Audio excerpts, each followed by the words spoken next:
もトレーニングアウトドアです。今日はですね、キャンプ歴4年目になった私が野営におすすめのギアを紹介していきたいと思います。オートキャンプで行う快適キャンプと違い、野営を好む方々はかなりキャンプガチ勢と言っていいかと思います。そんなガチ勢の方々やこれから野営を始めたいという方々にぜひおすすめしたい愛用のキャンプギアを紹介していきます。今回紹介する商品は全て概要欄にリンクを貼っておきますので、そちらから詳細をぜひ確認してみてください。少しでもこの動画が役に立った、良かったと思っていただけましたら、チャンネル登録、グッドボタン、コメントぜひお待ちしております。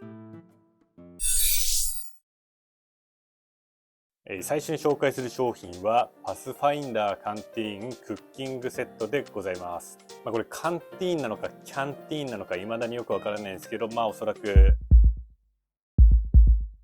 カンティーンだと思います。これは何かというと、ご飯を食べるのに必ず必要となるクッカーでございます。ただしね、ただのクッカーではございません。見てください。こんな風にですね、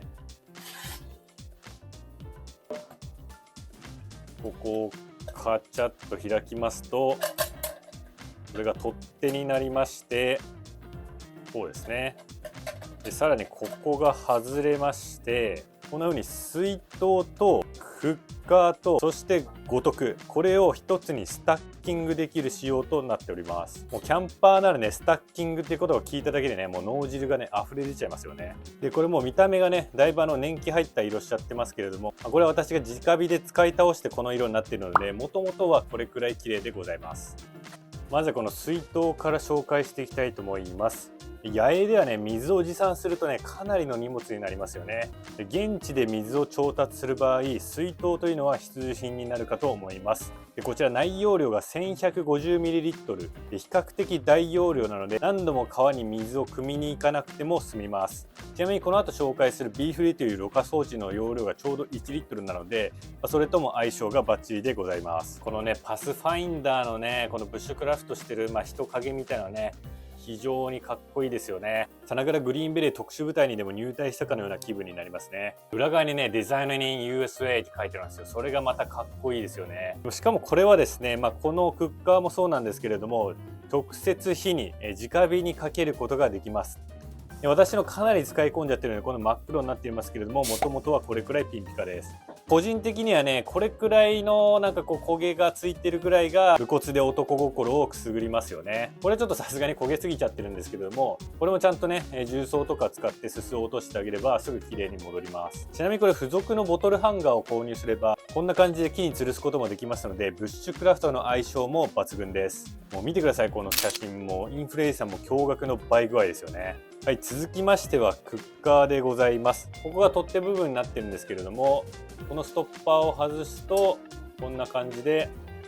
取っ手を折りたたむことができます。こちら内容量は 740ml となっておりまして、ちょうどインスタント麺を作るのにぴったりのサイズ感になっております。で中にメモリもついておりまして、水を測ったりすることも可能でございます。でミリリットルとオンスってね、2つの単位が記載されておりまして、オンスというのはアメリカの単位ですね。私くらいになると基本距離はマイルとかフィート換算なんで、基本こっちを使ってますね。私がアメリカで車を運転してた時に90キロで走ってる割にはなんか速いなって思ってたら、車のメーターがマイル表記で実は144キロでアメリカの地を爆走していたっていう話は私の鉄板ネタですね。はい。でこのクッカーにはちょっと見せてなかったんですけど、こういう蓋もちゃんとついております。でこんな感じでクッカーに蓋をすることができますんで、直火で使ってると結構灰がね中に入っちゃったりするんですけど、それも防ぐことができますし、見てください、ここ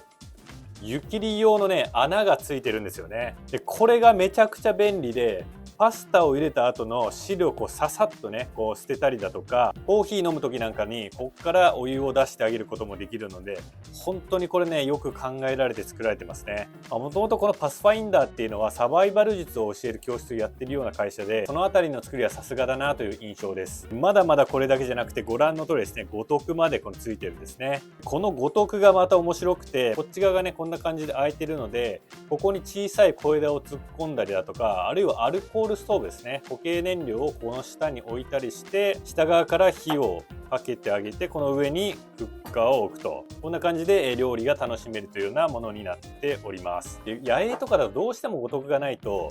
結構ね安定感がなくてこぼれちゃいそうになったりするんですよね。でもこういった五徳があることによってちゃんとですねこういったクッカーを安定して乗せることができるというのはね非常にありがたいですね。水筒もね当然こんな感じで置くことができます。お湯を沸かそうと思ったら別にこっちでも沸かしてもいいですしこっちでも沸かしてもいいと。でこっちで沸かしといてこっちで違う料理をするみたいなこともできるわけでございます。でこの3つが1つになるということでございます。ちょっとね実際にスタッキングをやってみたいと思います。まずこの蓋取ってでこの五徳とクッカーがこんな感じでね、重なりますんでこう重ね合わせますと。でこの裏側の取っ手ですねをこの五徳と一緒にカチャッと挟むと。これでね五徳とクッカーが一体化します。でこの水筒ですねこれがそのまますっぽりここに入ります。これで一つになりましたね。でねご丁寧にこれね袋までついてるんですよね。でこの袋なんですけれども裏側にこういうベルトを通す場所があるんでこれ何がいいかっていうと、結構八重とかだともうカバンの中がパンパンになることがあると思うんですけれどもザックの外とかにこう吊るして持っていけるんですよね。そうするとザックの中の容量を減らさずに済むというですね、そのあたりもよくできてるなと思います。でさらに横側にですねポーチちっちゃいポーチがついておりましてここにねマッチだとか小物を入れることもできます。で袋に入れるとこんな感じですね。これも専用で作られてますんで結構ぴったりめのサイズになります。でこの蓋はこの横っちょ側に少しスペースがあるんでこんな感じで私は入れております。でベルトでこう留めるという感じでございます。パスファインダーのねこのロゴがねなんかほんとかっこいいんですよね。これ1個でね、これだけの機能が備わってるというのはねもう Z 世代の OJT 研修ぐらい至れり尽くせりですね。憎いぜキャンティーンでねこれのいいとこはまだまだありまして、これアメリカ人が作ってるからかわかんないんですけれどもとにかくこれ頑丈なんですよね。ガシガシ使ってても全然びくともしないです。じゃあどれくらい頑丈なんだよトレーニーアウトドアということで同じくアメリカ製のこのグロックで、打ち抜いてみたいと思います。いきます。3、2、1。は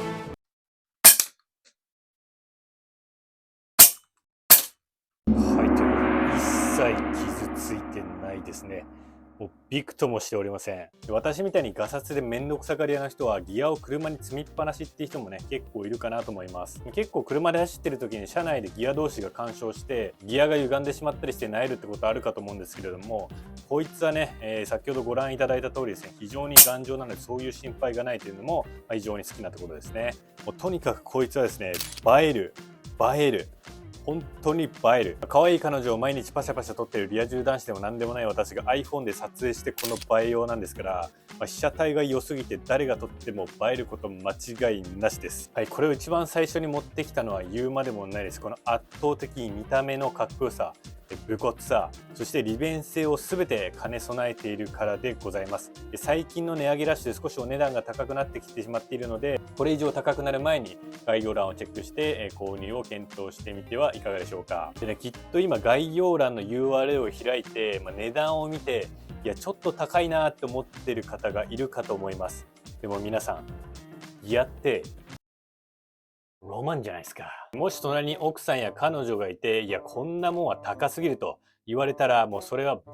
ださい。すいません間違えました。もうこう言ってください。でもね、奥さん、彼女さんと100均の手鏡もあれば5000円とか1万円の手鏡もあるよね。どっちも機能は一緒。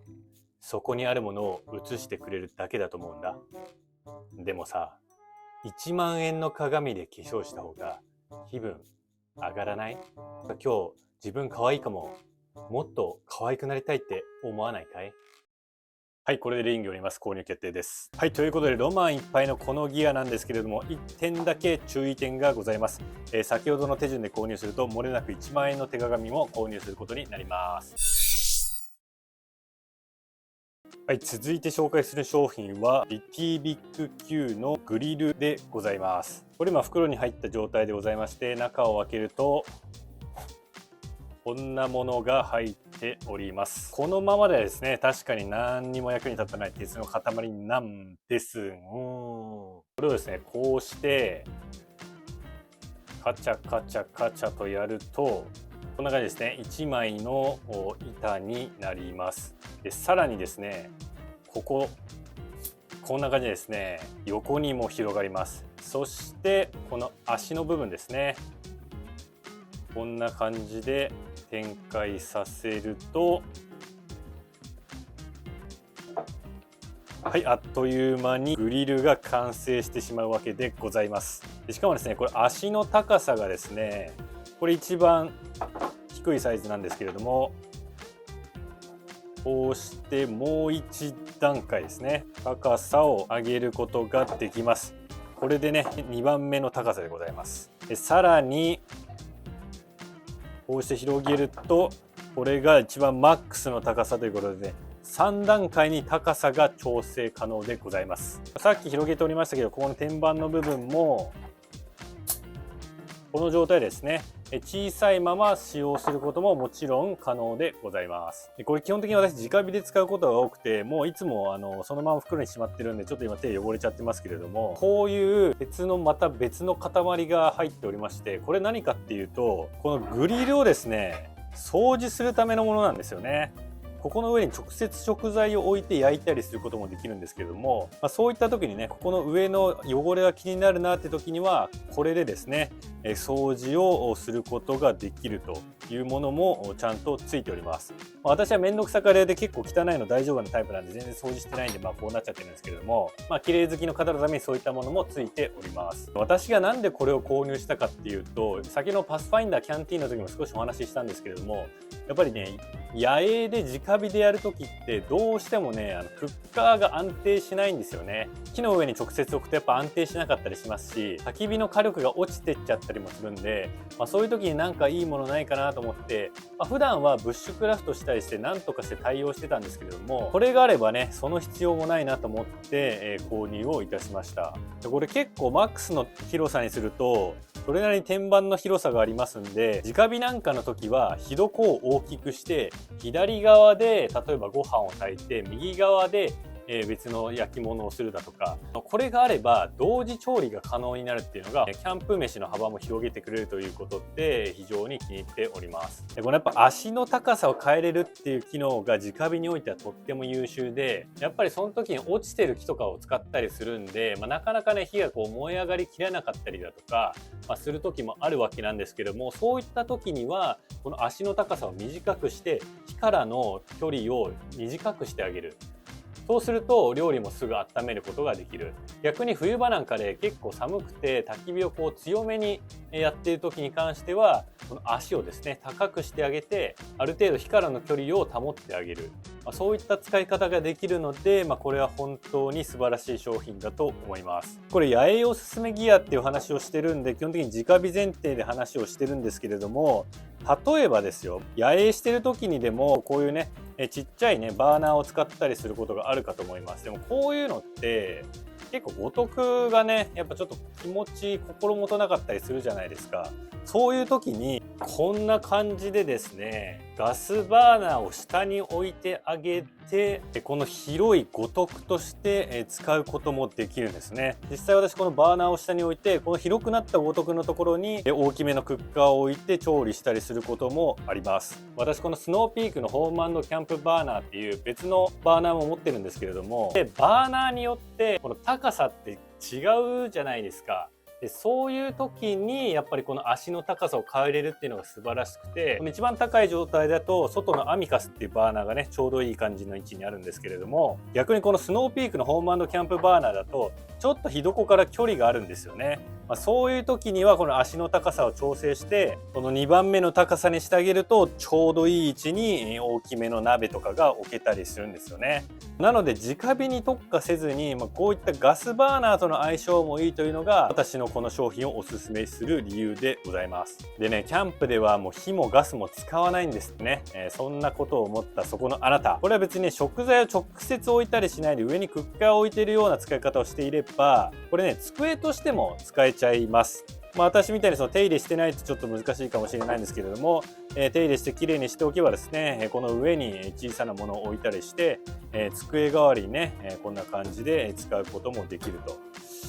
いうわけでございます。過去の動画でこの足のところの安定性がいまいちで球界のオリックス平野みたいになるみたいなことを言ったことがあるんですけれども、あれはですねちょっと私の使い方が雑で、ここがねちょっと歪んじゃったりしちゃったんですよね。これは別にこのグリルの耐久性が悪いというわけではなくて、私がですねちょっと踏んづけちゃってこうなってしまったので、商品が悪いということではありません。クッカーを置く分には全然問題ないぐらいの耐久性はあります。はい、ということでこの上にそのままお肉を焼いて焼くのもよし、直火でここにクッカーを置いて焼くのもよし、普通に机として使うのもよしということで、これもお値段が少しするんですけれども、これなかなかね他人と被るってことがあんまりないですし、やっぱり野営の時はねなるべくバックパックの容量を小さくしたいんで、それだけね手のひらサイズになるっていうのも非常にいいポイントだと思います。概要欄に貼っておきますので、そちらも参考にしてみてください。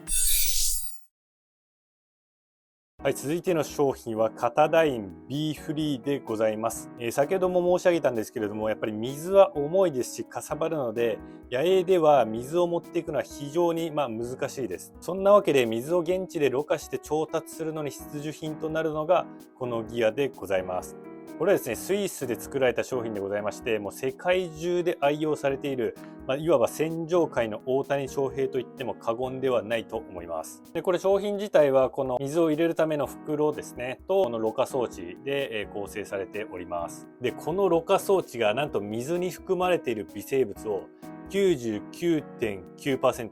そしてバクテリアを 99.9999% 取り除くことができるという非常に優れたろ過装置でございます。 99.9999% ってすごすぎますよね。まさに努力の結晶。むしろろ過できなかった 0.00001% のバクテリアの方を褒めてやりたいですよね。で宗教団体が作ったかのような商品名 B フリーっていうのはさておきまして、これはですね実力が本当に鬼神付きでございます。私はこれで何回も川の水を飲んでるんですけれども、一度もお腹を壊したことはないです。再三動画内でろ過スピードが遅くて、クルーシオのネタとして使ってるんですけれども、あれは動画上の演出でございまして、実際にはですねちゃんとものすごいスピードで水がろ過されていきます。これのいいところはこの付属の袋もですねちゃんとしっかりしていて、生地が結構厚くて、野営とかで使ってるとね枝とかぶっ刺さったりするんですけども、破けたりしないっていうのもいいところですね。で袋にはちゃんと容量が測れるメモリがついておりまして、この袋のいいところはこうして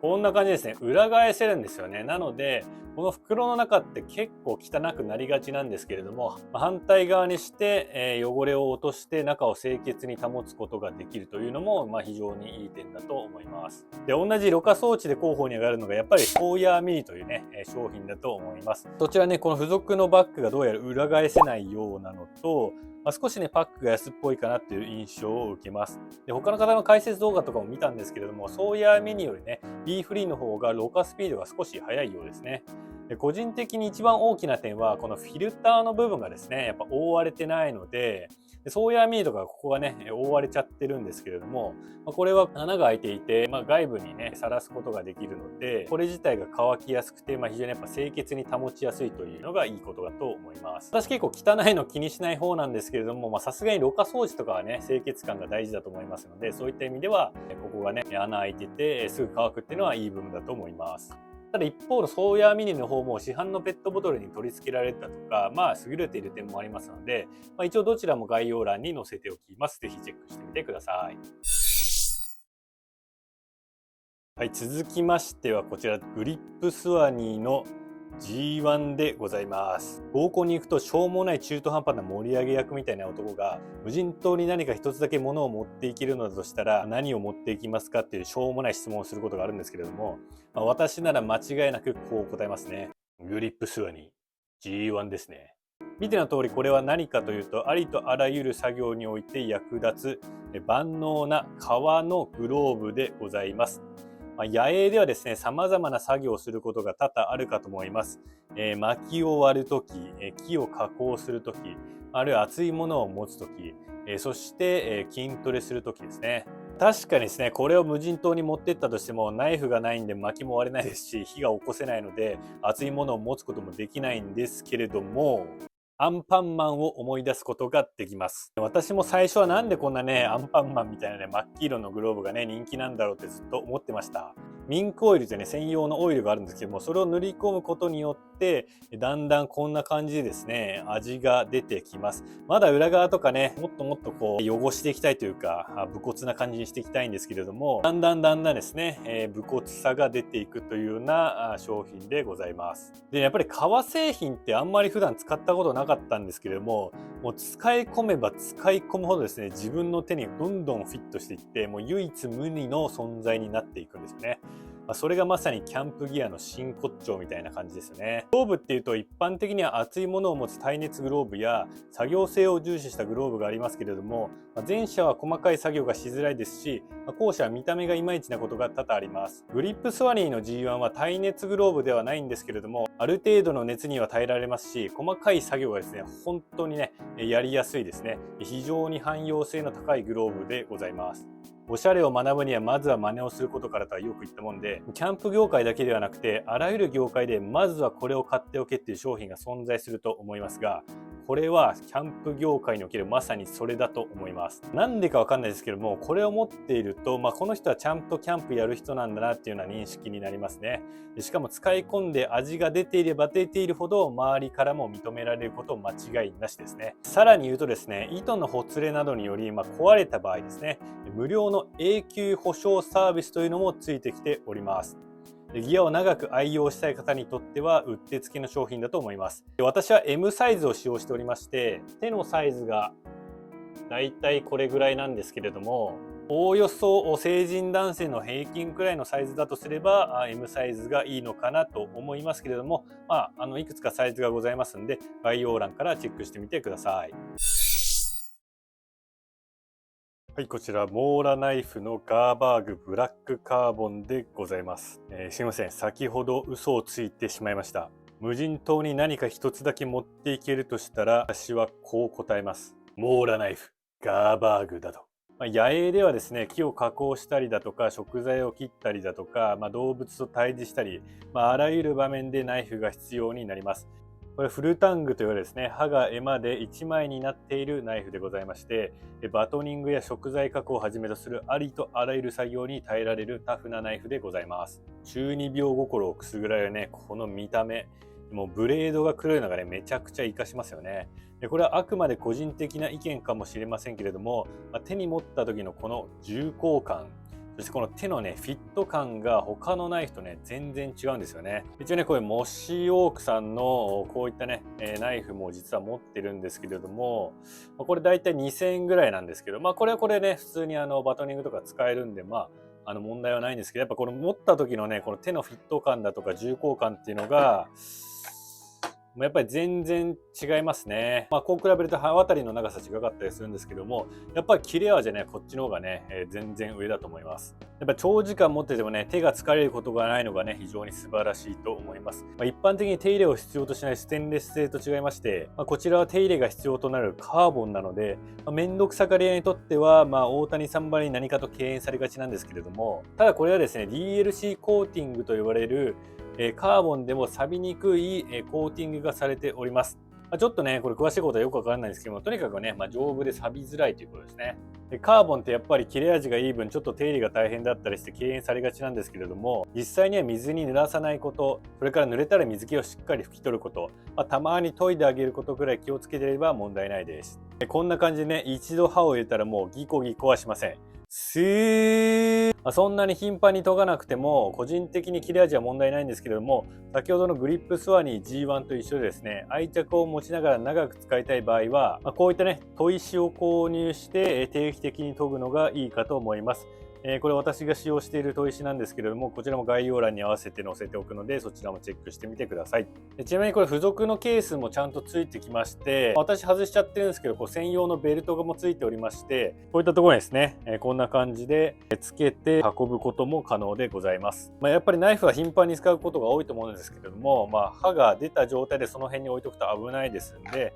しっかりこのケースにしまって、こういったところにつけてね、すぐ出し入れできるようにするのがいいかなと思います。ちなみにこのモーラナイフは様々なシリーズが存在しておりまして、約2、3000円ぐらいでね、手軽に購入できるものもございます。世界中で愛用されている北欧発祥の超有名ブランドでございますので、とにかく最初はですね、このブランドを選んでおけば間違いないかなと思います。2、3000円のね、シリーズも合わせて概要欄に貼っておきますので、ぜひチェックしてみてください。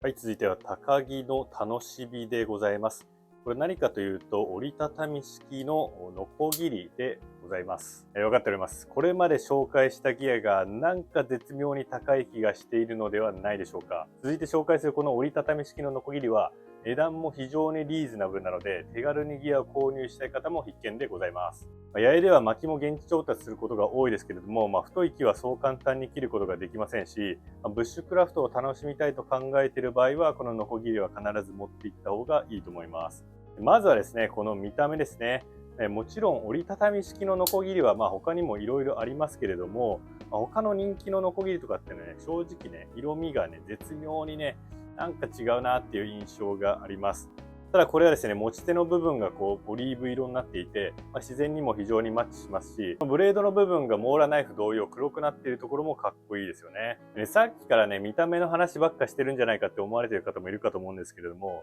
結局見た目ってとっても大事ですよね。見た目が良くないと中身を知ろうとは思わないですし、愛着もなかなか湧きづらいと思います。ただすごいのは見た目だけではございません。よく市販で売ってるノコギリとかだと、この刃がしまえないタイプのものがね、多いんですけれども、これに関しては、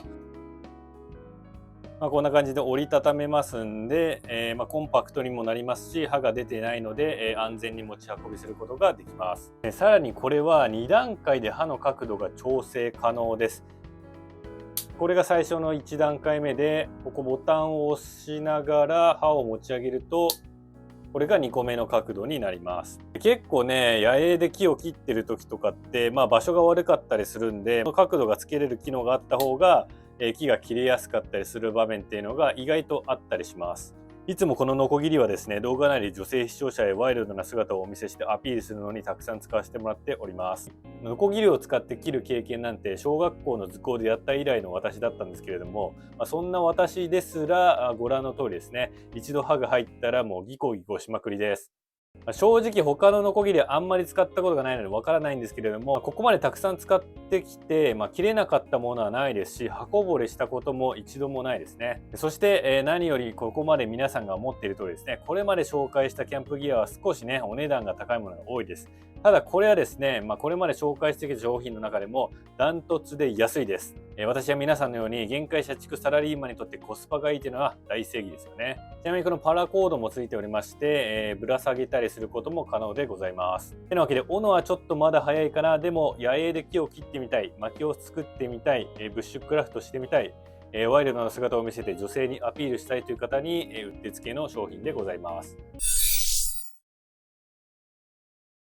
はい、最後はゴールゼロライトハウスマイクロフラッシュでございます。おいおい、今更そんな大ヒット人気商品かよって声が聞こえてきますけれども、その通りといえばその通りです。野営ならランタンだろっていう気持ちはすごいよくわかるんですけれども、ただランタンはですね、あくまで雰囲気のための商品なので、申し訳程度の明るさにしかなりません。現実的にはランタンだと手元を明るくするので精一杯だと思います。野営の場合は通常のキャンプと違って周りは本当に真っ暗です。もう頼りになるのは月明かりのみ。もう曇ってる日なんてもう何にも見えやしないです。明かりっていうのはもうありとあらゆる作業をする上でとても重要だと思っております。明かりがないとですね、気づかずにナイフで手を切ってしまったりだとか、ロープにつまずいたりだとか、最悪ね、崖から落ちて死んでしまいます。そんなわけですね、小型の明るいライトというのは必ず一つは持っていった方が私はいいと思っております。でね、改めてね、初見の方にもね、説明しますと、これは充電式の LED ランタンでございまして、ここの部分がですね、この USB の形をしておりまして、直接ね、iPhone の充電器とかで挿してですね、充電することができます。で、ここにボタンがついておりまして、これ1回押すとこの先端部分がですね光る仕様になっておりまして、で2回押すと今度はこちら側が光る、これはサイト全体を照らしたかったりする時に使うものですね。でもう1回押すともう1個ですね、明るいを落とした光量になると。でもう1回押すと消えるという、そんな仕組みになっております。